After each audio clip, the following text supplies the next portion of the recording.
So to finish this presentation on the history of deep learning, as brief as I humanly could make it, I wanted to speak just briefly about the idea of hype again. We saw with the history of AI that lots of promises were made at the beginning, and many of those did not come to pass, or at the very least did not come to pass in the time frames that they were predicted originally.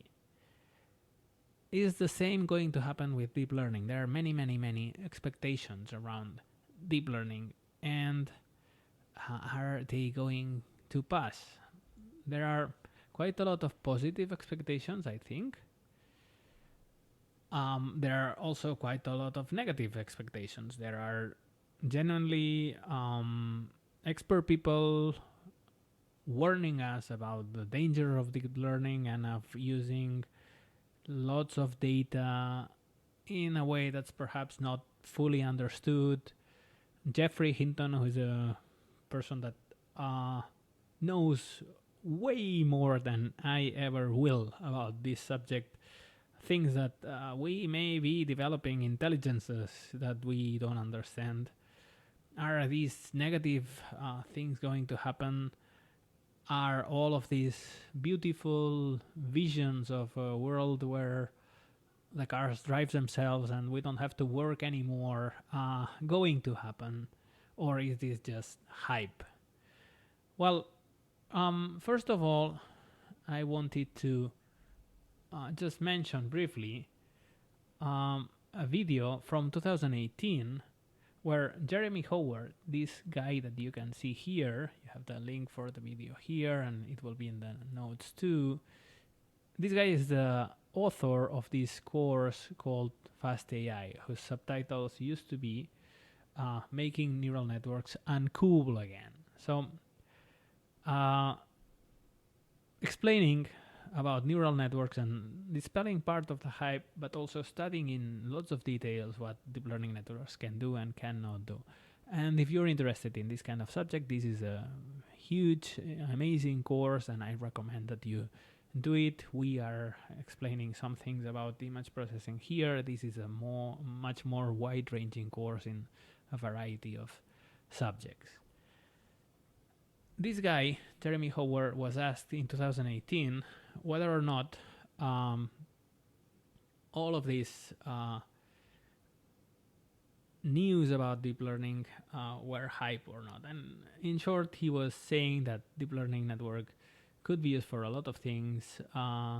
He tackled some of the criticisms, and I will let you have a look at the video and form your own opinions. But one thing that I would say is that that video is from 2018. We are in 2023 and we are still going. So maybe this is part hype. Yes, this is part hype, but at least in the past 5 years, the thing hasn't decreased. It has grown again. It has kept on growing, and the number of applications has grown and new milestones have been reached. And in research, at least, the number of areas where deep learning is used has grown enormously, and we encounter more and more products. ChatGPT is the rage these days, but we have many more applications, some of which we realize and some of which we don't, that are changing significantly the way our society works. I would even say that they have already changed the way our societies work and have the potential of doing that quite a lot more in the future. I will not go into this in detail here. I'm an optimist. I don't think we are developing an intelligence that's going to decide to get rid of us anytime soon, because the things that I understand that deep learning can do are very amazing, but they are also pretty narrow. And I will say a little bit more about this in a second, and I will say quite a lot more about this in a future video. But basically, what I wanted to focus on was on the positive side of things, and I think we now can do lots of things in medical imaging, in all areas of research that we couldn't do before, and that's in part thanks to deep learning networks, and they are expanding the things that we can do in science, and they are helping us create new products like ChatGPT that are changing our society in positive and negative ways, but they are changing it quite a lot. Jeremy Howard, a guy who again knows quite a lot about this, was more or less predicting that things would continue to evolve in 2018 and that this was not just hot air. And I think we are in for the long ride. And I think things will keep on changing, at least for a while. Will we have autonomous cars in 10 years? I honestly don't know. I think we are going in a pretty neat direction there, and we starting to have some practical tests on that respect, and that is part of a larger revolution on the way we handle energy and we handle the way our cities and our society is built. And I think deep learning and artificial intelligence, with all its limitations, can be a part of that. And I'm positive and I'm optimistic. I don't know what the future will bring. No one does. But I'm personally not too worried.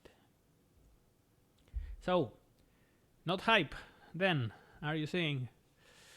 Well, I don't think the current situation of deep learning is just hype. I think there are definitely some very interesting advances happening, but we, as I said before, also have to be aware of the limits. And I will just very briefly mention 3 papers and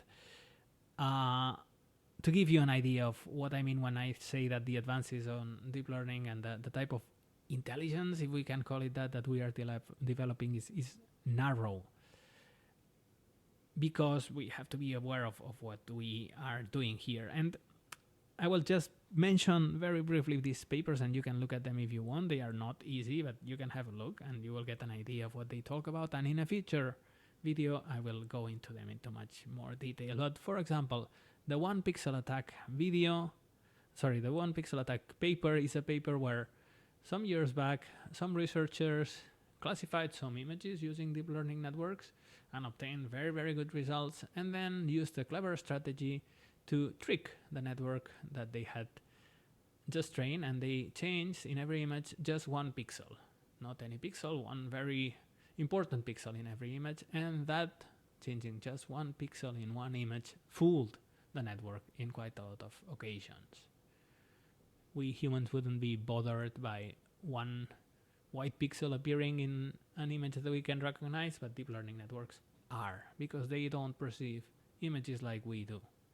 They are not people, they are networks, and they are algorithms, and they are made of very boring nodes in the end, and they are all just matrices multiplying each other.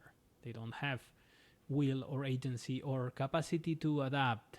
Another example of this is another quite jokey paper called The Elephant in the Room, where in a system, deep learning system, that was able to recognize objects in pictures of room, the authors added, also again in very clever positions, a picture of an elephant, a toy elephant. And many of the times the system was not able to detect the elephant in the room, or it could detect it, but then it had weird effects on the other objects that were in the room. And again, that happens because deep learning networks don't see things the way we do.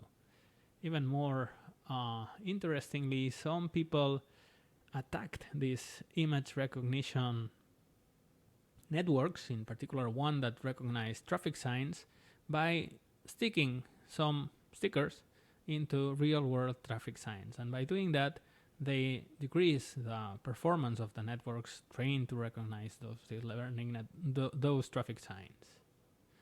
So, I don't think deep learning is hype. I think it has changed our society already and will continue to do so in the next few years. And looking at the results of the predictions that the original AI guys did, I'm not making any, because I'm nowhere near as smart as they were, and they got it wrong mostly, so I'm not predicting anything. But I think changes will keep on coming, and they will be profound, and they will change our societies. They have already done, and they will continue to do so in the next few years at the very least. But this is a very limited technology. It cannot do inference, it cannot make up anything new, and it doesn't perceive images in a way that's really similar to what we do, in my opinion. So we have to understand this technology, use it as best we can for the best possible applications, try to limit the very wrong uses that it's already having and that it can have in the future, and try to make better societies using this very powerful, although fundamentally limited technology.